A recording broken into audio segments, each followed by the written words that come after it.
e as pessoas vão ficando soltas. Os problemas começam a acontecer para todo lado. A madrasta detesta os filhos que ele gerou com a outra, com a primeira, que, por outro lado, persegue a ele com a atual esposa e cria problemas de aproximação de um lado e de outro. Vai virando um inferno relacional. Aí quando você vê essa garotada inteira querendo tudo, menos pai, menos mãe, vão se entregando a outras figuras, a figuras idealizadas que aparecem em redes sociais e vão jogando suas âncoras de busca de segurança em lugares completamente irreais, que nunca ofereceram nada concreto, só palavras. Mas a carência é tão grande que todo mundo vai se agarrando ao que pode, aonde consegue. Frequentemente se agarram a coisas equivocadas, erradas, se perturbam, pioram. A solidão aumenta. A pessoa começa a buscar se validar naquilo que cada vez valida menos. E o buraco existencial vai aumentando. Você vê, a solidão é a marca que mais profundamente caracteriza essa dessignificação pessoal, uma profunda solidão. A avó é distante, o avô também já é separado, o pai e a mãe estão em algum lugar, ou quando estão presentes, estão extremamente ausentes, ao mesmo tempo em que esses filhos já crescem numa cultura de ausência, de não presença, de não intimidade. E à medida em que as fases vão se alterando, a solidão vai aumentando imensamente. E a gente começa a buscar substitutos, preenchimentos. Carências enormes vão crescendo. Ao mesmo tempo, a velocidade dos informes angustiosos é esmagadora. Para onde você olha, não há um lugar tranquilo no planeta. A gente está vivendo, e nós aqui, por exemplo, em Brasília, estamos sentados numa experiência de paz na Terra, comparado com o que a maior parte da humanidade está vivendo agora, hoje. A África não conhece essa tua tranquilidade, em muitos dos seus países, nem o Oriente Médio, nem a antiga União Soviética. O clima geral é de instabilidade. Existe um apocalipse latente na alma planetária. Todo mundo sente que a gente entrou num estado de esgotamento geral, não só de recursos naturais, mas de recursos existenciais, emocionais, psicológicos, espirituais. É um momento de profundo vazio. É um mundo sem lideranças políticas, sem estadistas, sem nenhum Mahatma, nenhuma alma nacional com caráter, bondade, amor, verdade, beleza. Não é. É um período de oquidão e de espertalhões e de monstruosidades malandras no planeta todo, ou de tiranias perversas, ou de assassinos contumazes. E o nome de Deus cresce absurdamente no meio disso tudo, fabricando os seres mais medonhos que se tem notícia. Aí você olha para a referência de Deus no planeta. É pura confusão. Os que se apresentam como representantes dele na face da terra, as grandes religiões. Meu Deus, é caos, é engano, ou é violência, ou é roubo, ou é interesse, ou é disfunção de natureza moral, ética, comportamental, é engano, é escamoteamento, é segredo, é abuso, para todo lado. Aí as pessoas entram em profunda agonia e desânimo. Nem Deus é refúgio. O nome de Jesus virou o nome de qualquer um outro. Jesus foi José-ficado. Do ponto de vista de ter se transformado, foi a josificação do nome de Jesus. É Zé, virou Zé. De tão desgastado que o nome de Jesus está e foi, que ele se zevificou. Então é um Zé para todo lado. Eu não estou dizendo que os Zés não carreguem sua grandeza. Vocês entendem na cultura portuguesa o significado apenas de dizer virou um Joaquim. Porque tem para todo lado, como em Portugal. Virou um Manel, nosso Emanuel. Porque tem para todo lado e não significa nada. Virou qualquer coisa sem conteúdo. Pode ser qualquer um. E não diz mais nada. É só isso que eu estou dizendo. Eu não sou a Dilma. Eu sei me explicar.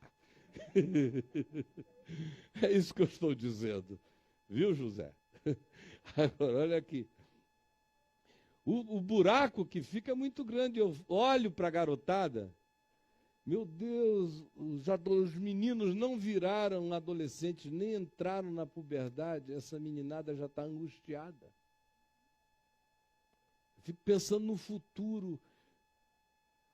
Em crianças com 8 anos, com 9 anos, profundamente angustiadas.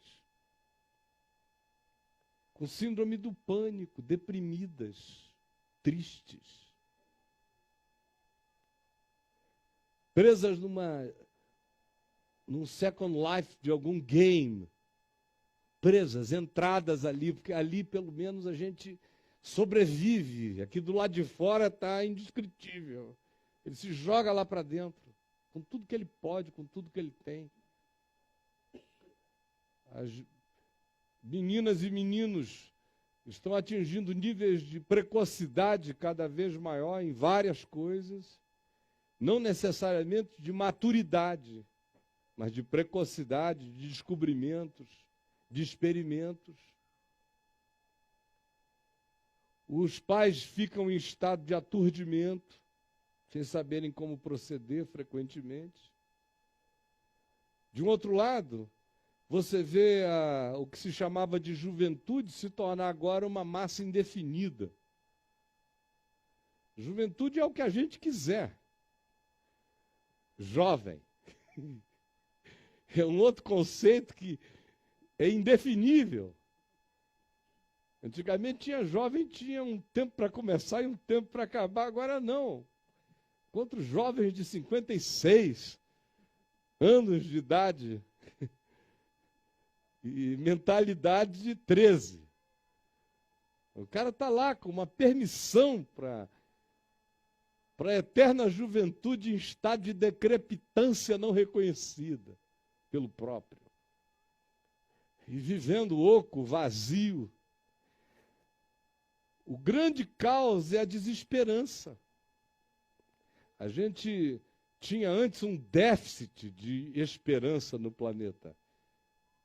Hoje a gente vive numa situação de uma deficitariedade não quantificável de tanta desesperança planetária. O déficit de esperança é abusivo. Muito pouca gente animada por esperança. O cara tem ilusões de conquistas.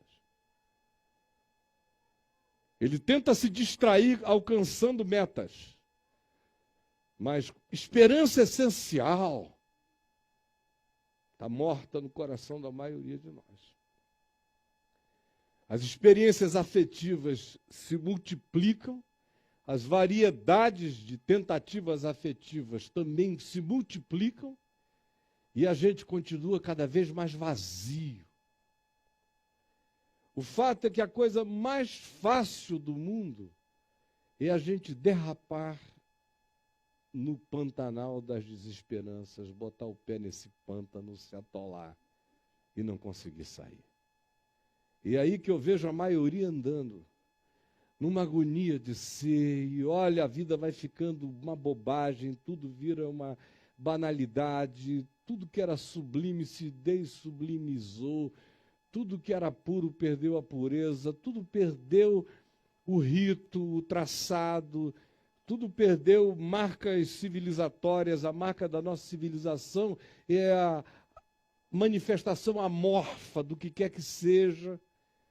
E a alma, que nunca será pós-moderna, fica sempre buscando, de maneira latente e não explicável para ela mesma, raízes em algum lugar, botar-se num chão de segurança que não se encontra em lugar nenhum.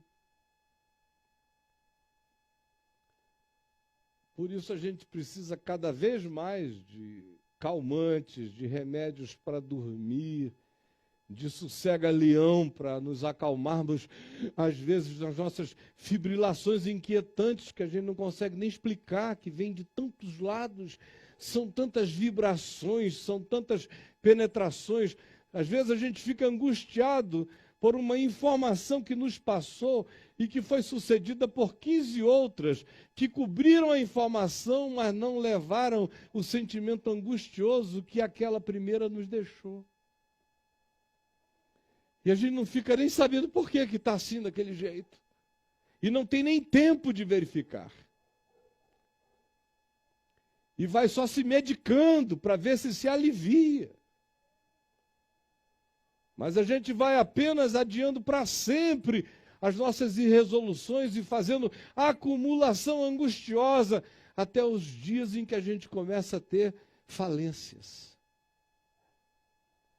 Falências psíquicas, falências existenciais, que se manifestam como pânico, depressão, tristezas inexplicáveis, envenenamentos sem causa do coração. E a gente olha em volta e diz: o que eu vou fazer da minha existência? Eu resolvi falar com você sobre isso hoje, porque hoje de manhã eu perguntei a Deus: Senhor, o que tu queres que eu fale com esse povinho amado que vem aqui em casa para se reunir na reunião do caminho e com os milhares que ficaram em suas casas no mundo inteiro assistindo? E a convicção que me veio ao coração foi: fala sobre como vencer a angústia dos dias presentes. Como vencer essa angústia dos dias presentes? Esse volume de agonia não definida que nos pervade, que nos consome, que nos perturba, que nos borboleteia algo incompreensível na alma, algo indiscernível e angustioso. Como? E por que eu acolhi na mesma hora a força dessa voz? Porque é o que mais me angustia todo dia, lidando com tanta gente, é ver esse mesmo estado crescendo. E ele vai crescer infinitamente mais. A gente tem que estar preparado para carregar no peito a resposta, que não é intelectual, é uma resposta de fé no peito. O que vai vencer o mundo é a fé. O apóstolo João diz: a vitória que vence o mundo é a nossa fé em Jesus Cristo. Não é a fé numa doutrina, num catecismo, é a fé experiencial. É a vivência experiencial de existir cheio do Espírito Santo, cheio do Evangelho, cheio da glória de Deus. Do contrário, ninguém suporta, ninguém aguenta sozinho o impacto desses dias e dos dias que virão. Visitarão os meus netos, os seus netos, os meus filhos, os seus filhos e todas as gerações futuras. Visitarão. E eu tenho que estar preparado para ser avô, para ser pai, para ser um velho nos próximos 20 anos, se Deus me der de vida, num tempo angustiosíssimo da humanidade. E quero ser sábio, e quero ser forte, e quero ser esperançoso, e quero ser cheio de luz, e quero ser graça para a minha geração, para a geração dos meus filhos, para a geração dos meus netos, para tantas quantas venham. Isso acontecerá não através de uma superatualização de conhecimentos, isso acontecerá fundada na irredabilidade da única vitória que vence o mundo, a nossa fé no Senhor Jesus. É só aí que eu venço. É só aí que você vence. Que outra referência, que outro estribo, que outro fundamento? Que mais pode te apear com segurança, na certeza de que você não será jogado para fora de um solavanco da existência que não nos faltem, nem não nos faltarão jamais? Bom, isto dito, eu quero ler um texto para nós. Romanos,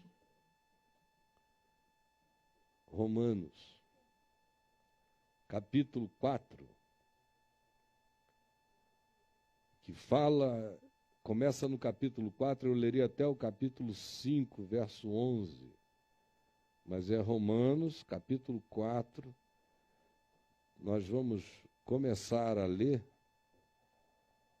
a partir do verso 17 de Romanos 4. Paulo dizendo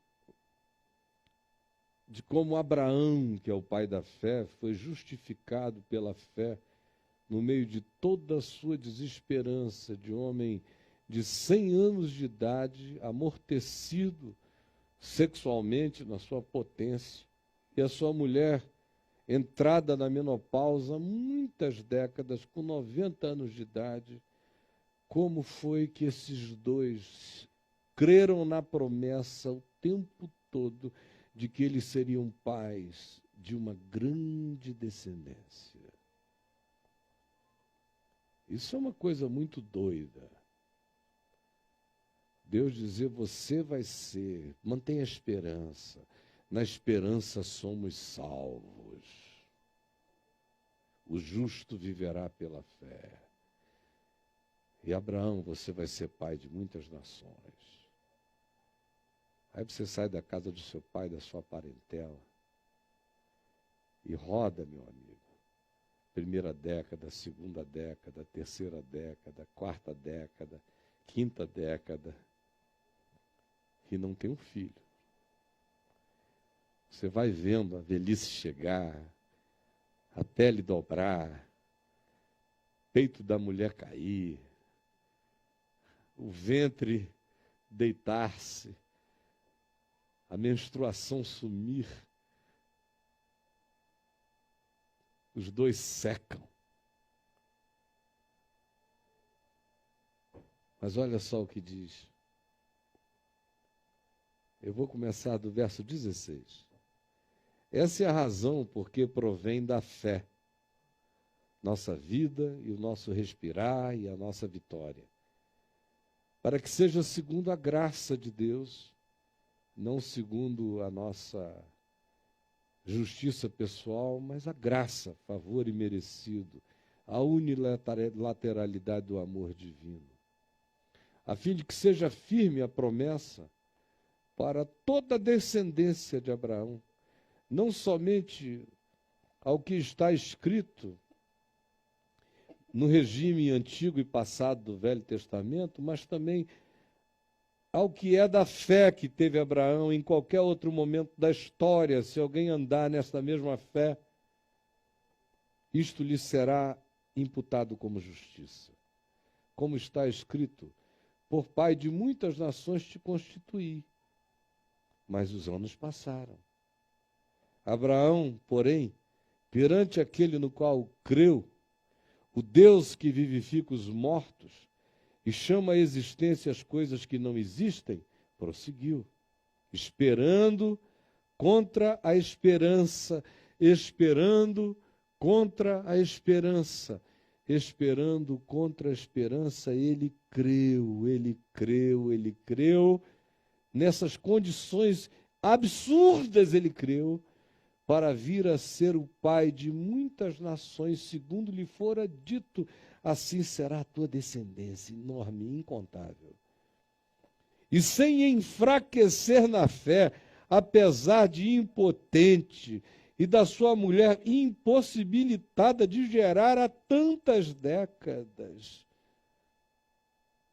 Sim, sem enfraquecer na fé, embora levasse em consideração o seu próprio estado amortecido, sendo já de 100 anos de idade, e a idade avançada de Sara, sua mulher, ele não duvidou.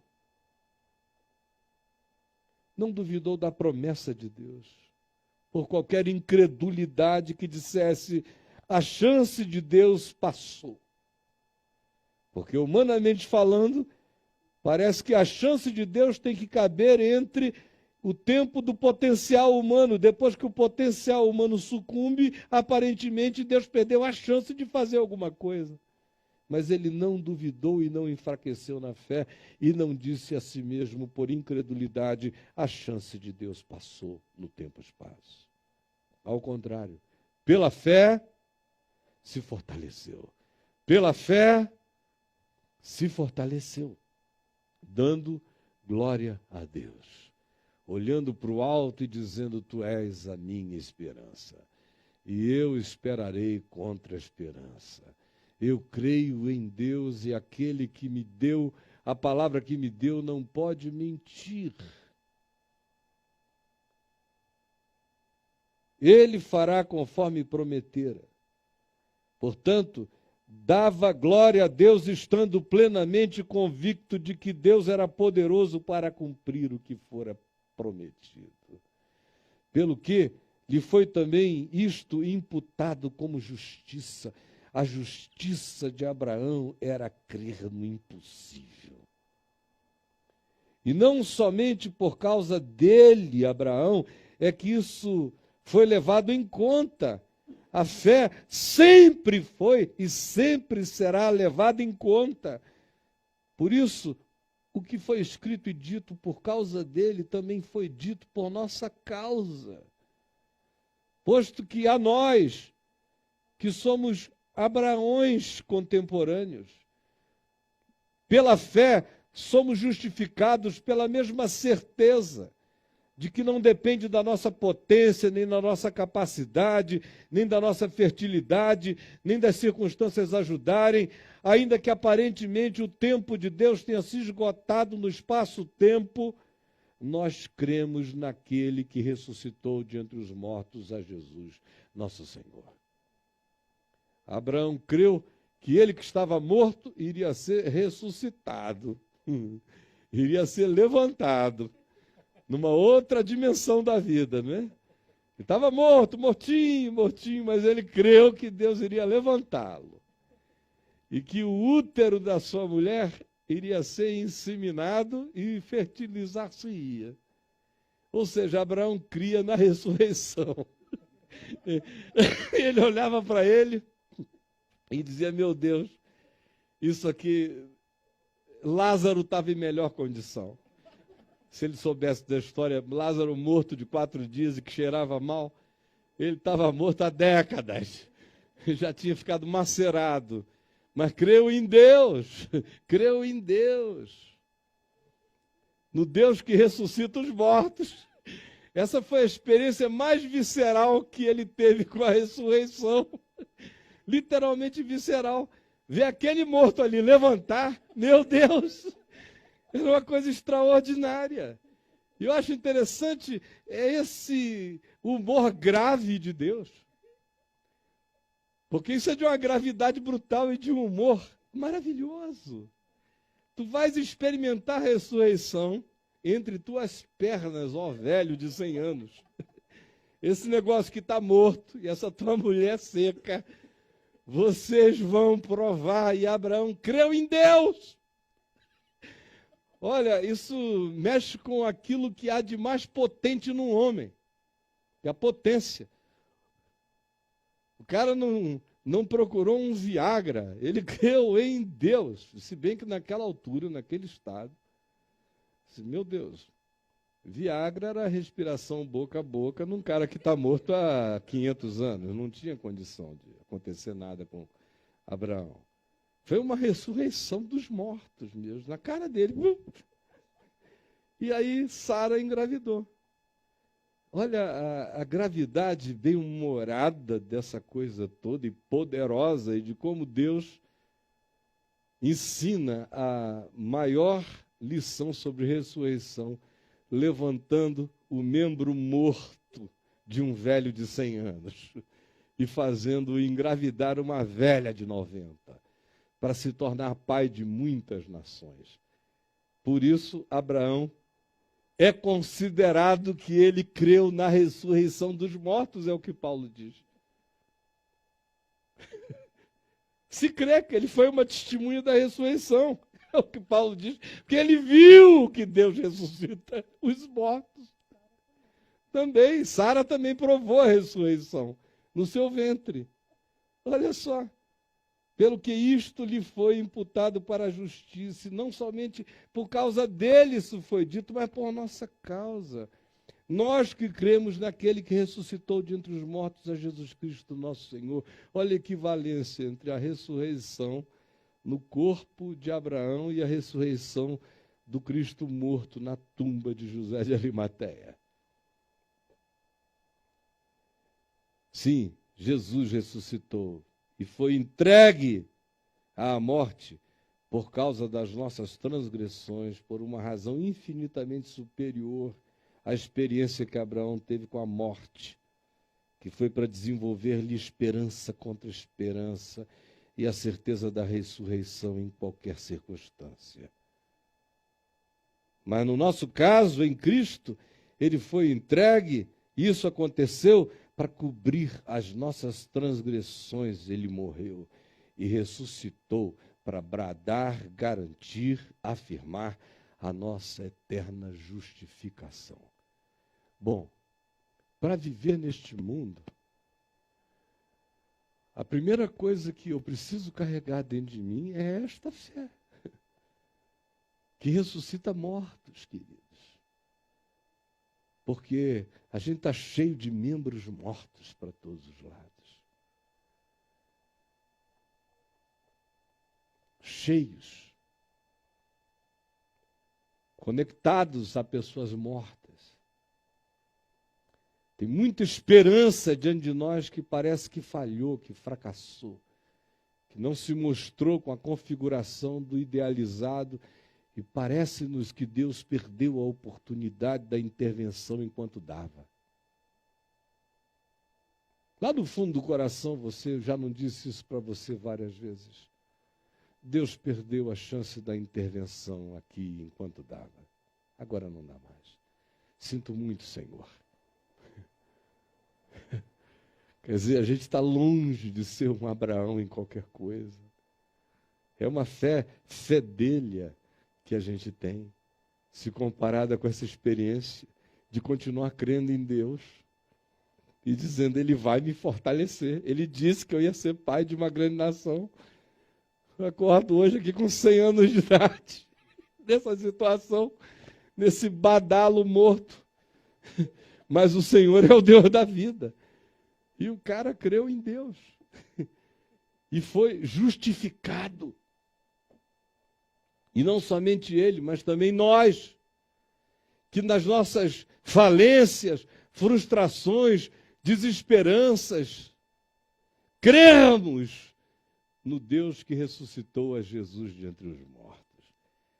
A morte deixou de ter a última palavra, de riscar uma fronteira, em razão do que Deus perdeu o espaço de intervenção. É que a morte interveio?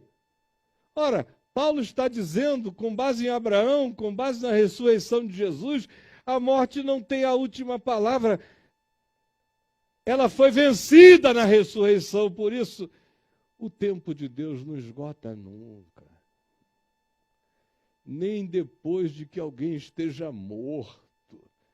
Ele é o Deus da ressurreição. Aí ele diz, sabendo disto, justificados assim, mediante esse tipo de fé, essa natureza de fé, esta qualidade de fé, primeira coisa que nos acontece é que, tomados por essa convicção, nós temos paz com Deus. E eu tenho paz com Deus.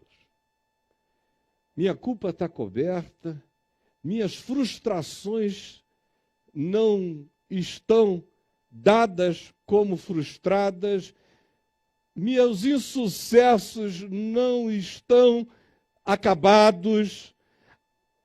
Há uma última palavra a ser dita de vida na minha existência, se eu crer. Sempre houve e sempre haverá. Não há nada fechado, não há nada acabado. Saber disso. Saber que, por outro lado, em meu favor está tudo fechado, consumado, definido e que eu estou garantido, desde perdoado, desde ter meus pecados cobertos, há a certeza de que as promessas de graça, de glória de Deus para a minha vida não vão falhar. Isso não tem a ver com uma existência sem dores, sem agonias, sem perplexidades, sem as circunstâncias já aqui descritas e que acometem e acometeram a todo ser humano sobre toda a face da terra, conforme Jesus tinha dito que seria. Não tem nada a ver com supressão disso, com a entrada numa bolha de isenções de dificuldades. Ao contrário, é em meio a tudo isto, e contra tudo isto, e apesar de tudo isto, que quando se tem essa certeza, se instala na gente essa paz. Paz com Deus, por meio de nosso Senhor Jesus Cristo. A esta mesma graça de milagre, de impossível, de revitalização do eu para esperar contra a esperança. Nesta graça nós estamos firmes, é o que Paulo diz. Firmes. Isso me faz forte. Como se diz acerca de Abraão, isto o fortaleceu. Aos 100 anos de idade, ele se fortaleceu, não duvidando e dando glória a Deus. Se fortaleceu, não duvidando por incredulidade, antes dando glória a Deus, crendo que ele era poderoso para cumprir o que prometera. Alimentou-se da palavra, andou nela, creu, foi justificado pela fé. Nós, os que cremos que Deus ressuscitou a Jesus de entre os mortos, somos justificados na mesma fé. E somos introduzidos pela fé na mesma dimensão que começa nos trazendo essa pacificação. Eu não só estou perdoado, mas eu sou uma pessoa resolvida, mesmo que não haja um monte de coisas ainda resolvidas na minha existência. Eu estou solucionado na dimensão essencial. Eu estou solucionado nas dimensões escatológicas do meu ser.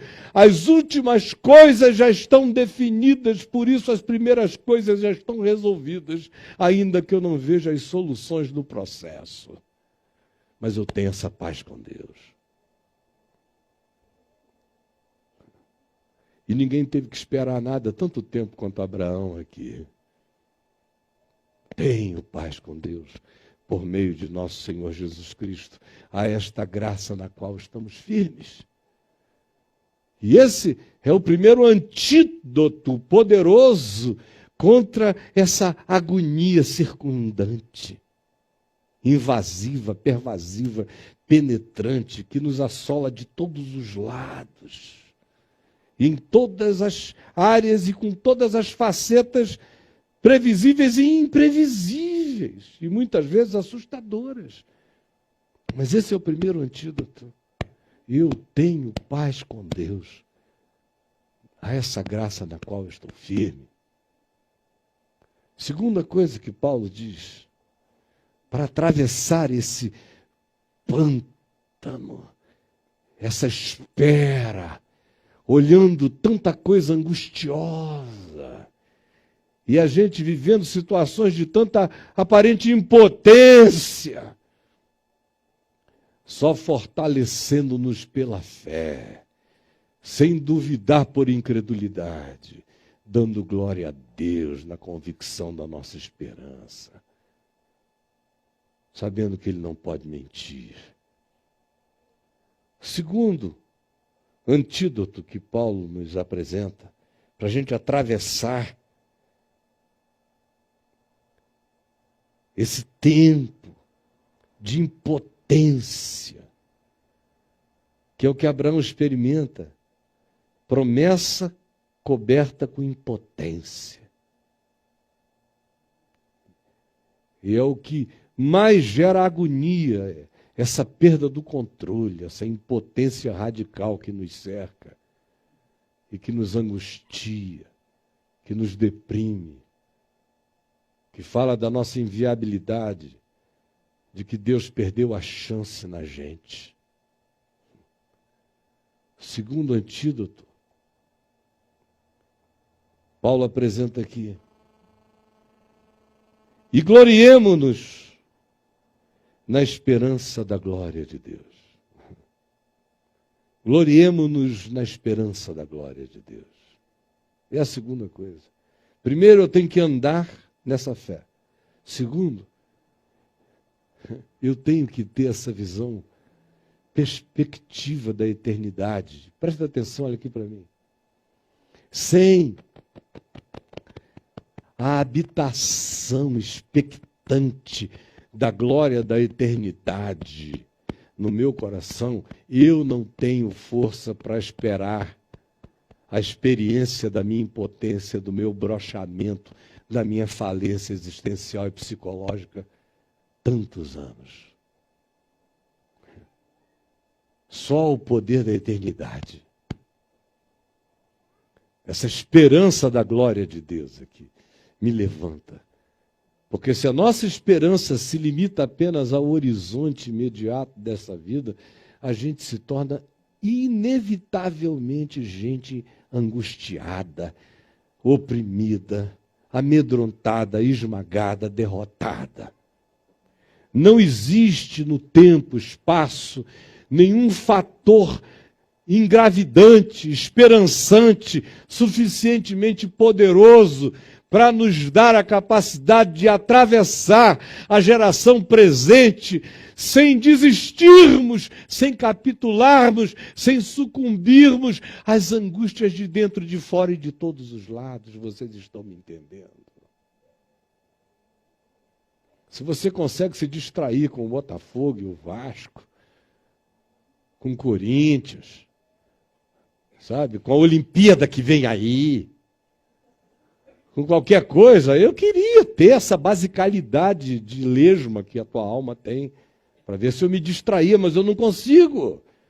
Eu abro os olhos e eu vejo essas coisas para todos os lados, e vejo esse negócio entrando.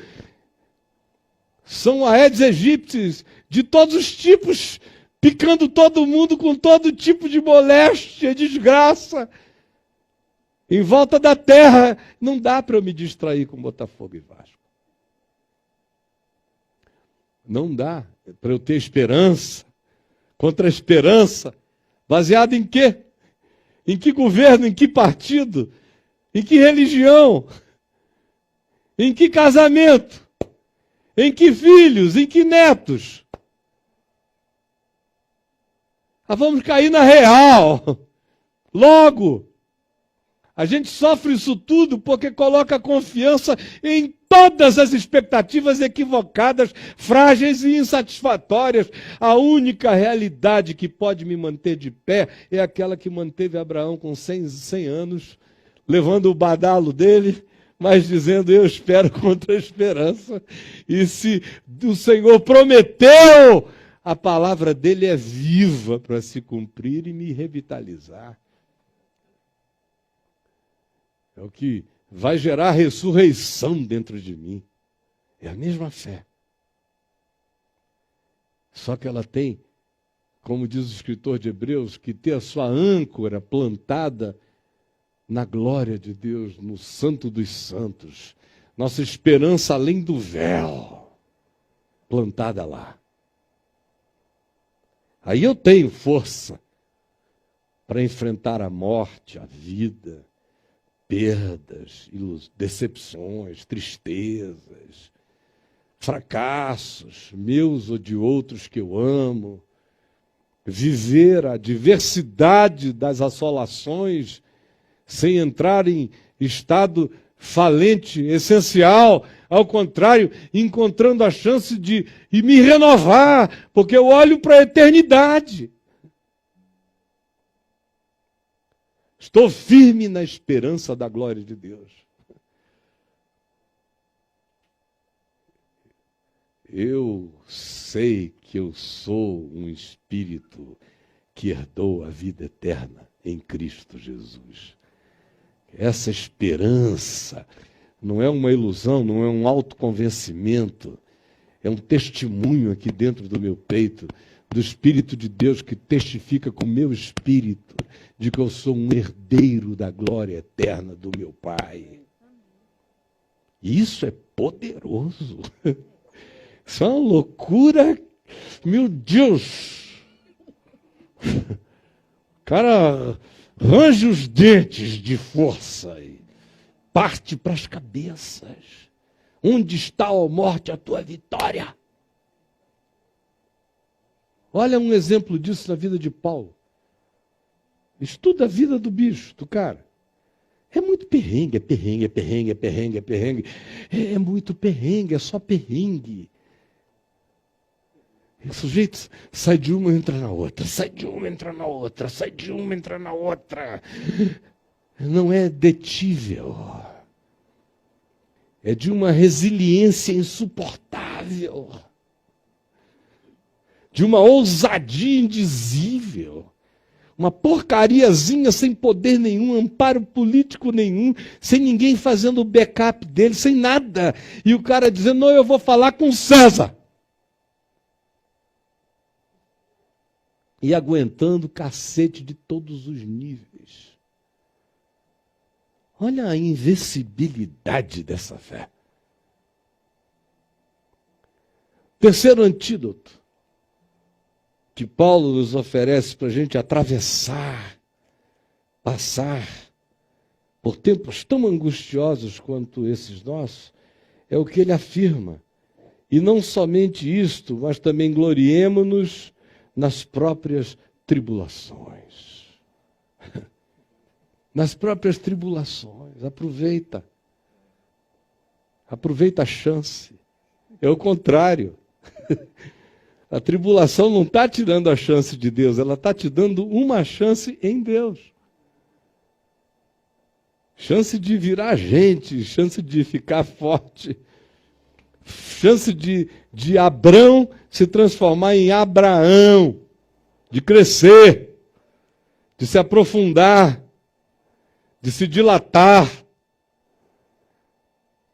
E seria maravilhoso se ao invés de altamente sensíveis, suscetíveis e sucumbíveis, nós fôssemos pela fé nos tornando pessoas cada vez mais resistentes, mais perseverantes e mais resilientes, mais grávidas do impossível.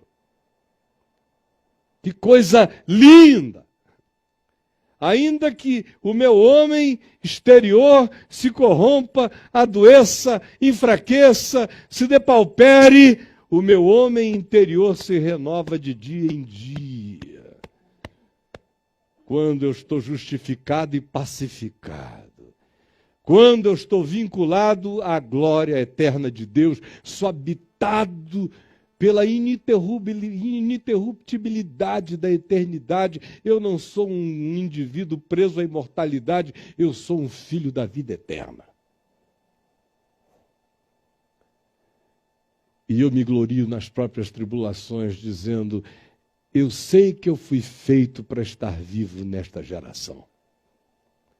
É isso que eu sei a meu respeito em Deus. Eu fui feito para estar vivo hoje.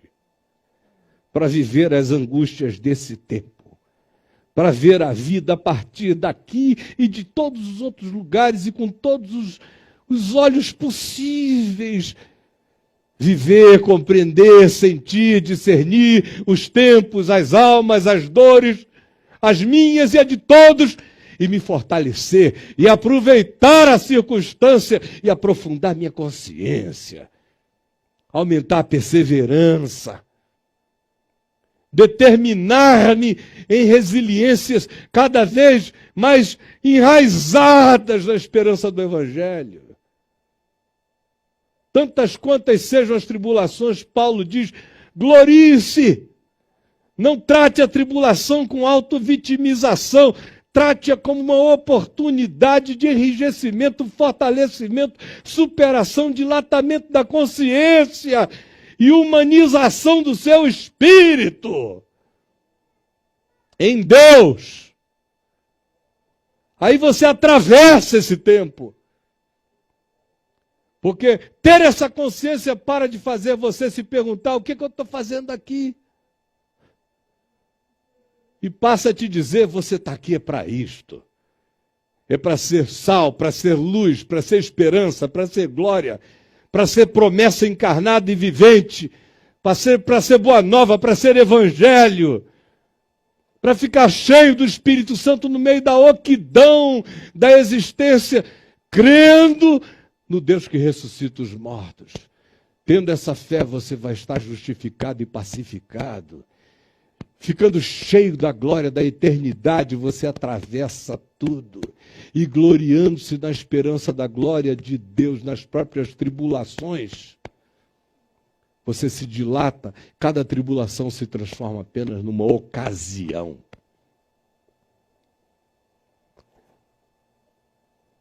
Paulo diz, sabendo, tem que ter consciência para experimentar isso, sabendo que a tribulação, sem querer, está trabalhando em nosso favor nesse mundo caído. De modo, minha gente, que sem Deus como esperança, quanto mais tribulação, mais oquidão, mais vazio, mais medo, mais depressão, mais pânico. Cheio dessa esperança do Deus que vivifica os mortos, os amortecidos, os impotentes. Cheios disso, todavia, acontece o oposto. A tribulação vira adubo, fertilizante. Ela vira o que sem Deus ela não é. Sem Deus ela é minha sufocação. Ela é o estrangulamento, ela é o mata-leão que a existência me deu. Com Deus, ela é uma oportunidade. Porque ela produz. Ela produz. De modo que, quanto mais tribulação sem Deus, mais angústia falente no espírito. Quanto mais tribulação em Deus, mais produção. Isso aqui é extraordinário. As circunstâncias são as mesmas, o que muda é o entendimento. E o entendimento mudado, eu começo a ser transformado antes de qualquer mudança circunstancial. E se as circunstâncias forem alteradas para o bem imediato, amém. Se eu não vir tais alterações, prossigo como Abraão. Na impotência imediata, crendo todavia na ressurreição, no Deus que ressuscita os mortos, dando glória a Deus, não duvidando por incredulidade, permanecendo firme. E aí, a tribulação produz. Ela produz. Você não vê pessoas profundas, firmes, fortes, perseverantes, consoladoras, estimuladora de outros, que são como um refúgio contra a tempestade, como um abrigo contra o vento, como torrentes em lugares secos, ou como a sombra de uma grande rocha em terra sedenta para o seu próximo, nem para a sua geração, a menos que eles vivam com essa consciência. Sem essa consciência, isso não se manifesta. A tribulação não produz nada. Mas quando eu encaro com essa consciência, ela começa a produzir em mim tudo. Você não vê pessoas que viveram em extremo conforto, que nunca sentiram uma dor, a vida, eles beberam analgésico a existência inteira para não sentir nada em nenhuma dimensão da vida, tornarem-se fortes, consoladoras, esperançosas, misericordiosas, à sombra de uma grande rocha, a torrente de água em terra sedenta, nem o abrigo e refúgio contra a tempestade para o próximo. Elas nem sabem o que é isto. São os que viveram a experiência das muitas tribulações, os que se tornam fortes, resilientes, perseverantes e utilíssimos à vida de todos na sua geração, vivendo eles próprios em paz, em esperança invencível, ao mesmo tempo em que fortalecem os demais. Fortalece a casa inteira da gente. Os filhos da gente começam a enxergar isso. Quando isso não é blá, blá, blá, é vida em você. Eles começam a olhar em volta e dizer, o mundo todo está podre, mas o coração do meu pai, o coração da minha mãe, são um jardim regado. Eles vão vendo se for. Sem palavras, eles vão enxergando. E o que me mantém em pé os levanta. E o que me fortalece se transfere para eles. E o que é a razão da invencibilidade da minha vida passa a ser um desafio para eles, no mínimo uma provocação saudável, que não voltará vazia dos seus corações, no mínimo.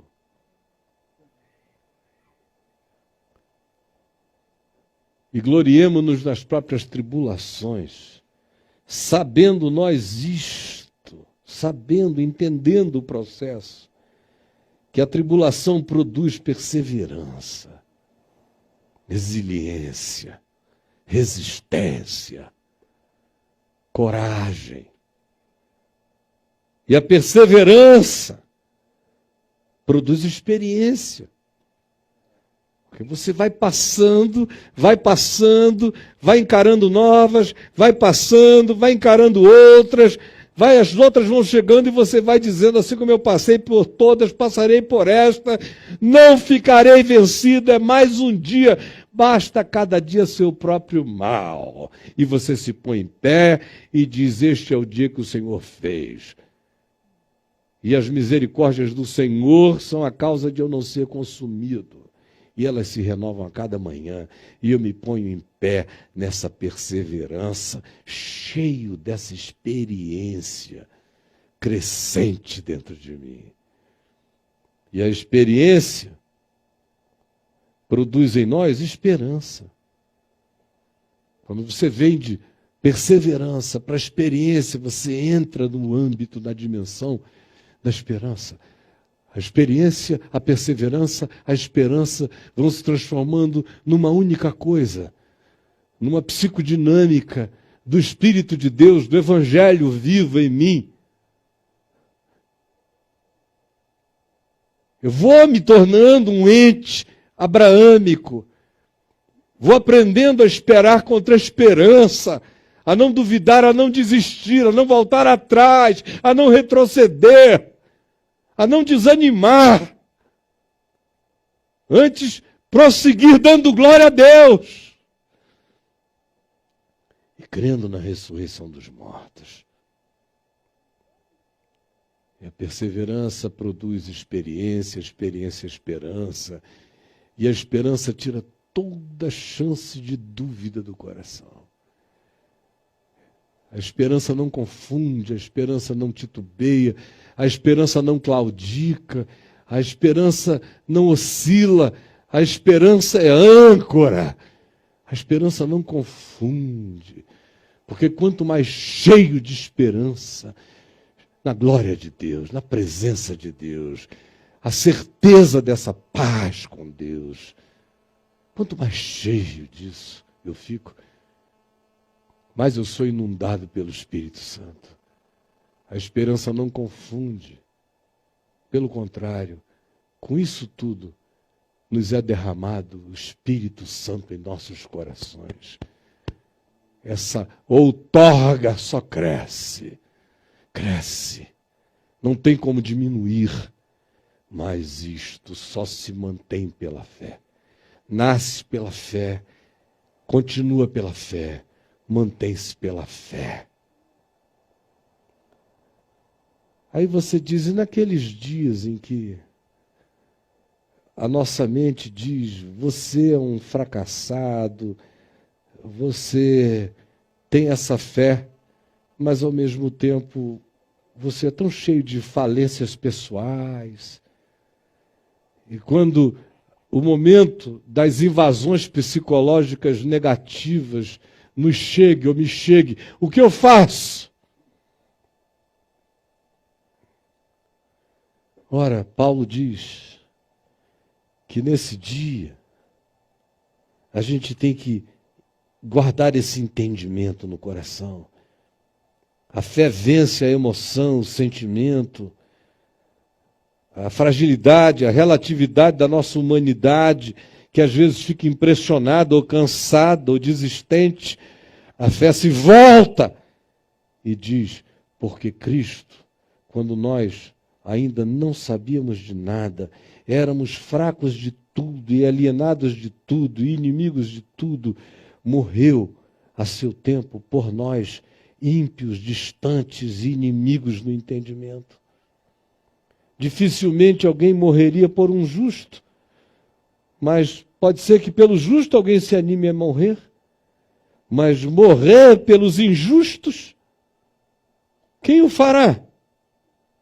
Mas Deus prova o seu próprio amor para comigo, para conosco, pelo fato histórico da ressurreição, pelo fato de Cristo ter morrido por nós, sendo nós ainda pecadores, e pelo fato de que Ele ressuscitou para nossa garantia de justificação. Logo, muito mais hoje, agora, quando apesar de mim e apesar de tudo, mesmo fraco, eu confesso que sou dele. Portanto, agora, sendo já justificado por seu sangue, sabendo disso, seremos salvos de qualquer dia de ira, de qualquer geração confusa, de qualquer aion de angústia, agonia, de qualquer apocalipticismo existencial, porque nós já fomos salvos do pior. Por que Ele não estará presente conosco hoje, quando nós já temos a compreensão, a aceitação e a alegria de que Ele venha como socorro para nós? Porque se nós, quando inimigos, fomos reconciliados mediante a morte do seu Filho, muito mais agora, estando já reconciliados, seremos salvos de qualquer coisa, angústia, depressão, medo, morte, pela sua vida. E não somente isto, apenas, mas também o último antídoto que assambarca todos, gloriemo-nos em Deus, por causa do nosso Senhor Jesus Cristo, por intermédio de quem acabamos agora de receber reconciliação. Nós já estamos em Cristo reconciliados. Qualquer que seja a visitação súbita de uma relativização angustiosa, ou de uma emoção, ou um sentimento, ou uma sensação que queira se tornar perene, desconstruindo convicções, venha a ser vencida por essa certeza, por essa glória. Eu me glorio em Jesus, que me quis quando nem eu me queria. E agora eu sou um querido e não posso fazer nada a respeito. Eu sou um incluído e ninguém me desincluirá. Aí eu ranjo os dentes e me ponho em pé nessa esperança na qual estamos firmes. e digo: onde está, ó morte, a tua vitória? Onde está a angústia, o teu aguilhão? Aonde está a fraqueza final, a tua definição? Aonde está a impotência, a tua coroa? Aonde está cansaço, o teu status definitivo? Eu me ponho em pé. Pela fé, Abraão levantou o que estava morto e se pôs em pé. É pela fé que a gente dá ordens à morte em nós. E é pela fé que a gente espera contra os dias de desesperança e os atravessa com perseverança, renovando a experiência, engravidando-nos de esperança e ficando cheios do Espírito da vida, que não cessa a dinâmica de se refazer renovantemente em nós. Aleluia. Essa é a palavra da vida, baseados na qual eu, meus filhos, meus netos, você, seus filhos e seus netos, venceremos. E aquele que perseverar nela até o fim, esse será salvo e permanecerá inabalável. E verá uma multidão de frustrações se transformarem em outras ocasiões. E verá fraquezas invencíveis aparecerem ressuscitadas, inimaginavelmente revigoradas em nós, sem que nós saibamos como, se simplesmente não perdermos a fé, mantivermos a confiança, não duvidarmos por incredulidade e nos fortalecermos dando glória a Deus, cheios da paz que nos garante a nossa inseparabilidade desse amor, gloriando-nos na esperança da glória de Deus, gloriando-nos nas próprias tribulações e no que ela produz, gloriamo-nos em Cristo Jesus, em quem tudo está consumado. Vamos ficar em pé e vamos nos encher dessa vida pela fé. Saia daqui não para viver apenas uma semana com essa convicção, mas o resto da sua existência, com essa certeza, com essa vitória, com esta palavra, com este poder que ressuscita mortos. Em nome de Jesus. Pegue na mão de quem está ao seu lado. Se lhe sobrar uma mão, bote na mão do ombro de quem está na frente. Claro que se você pegou com uma, quem está nas pontas vai ter uma mão sobrando. Aí bota no ombro de quem está na frente. Tá bom?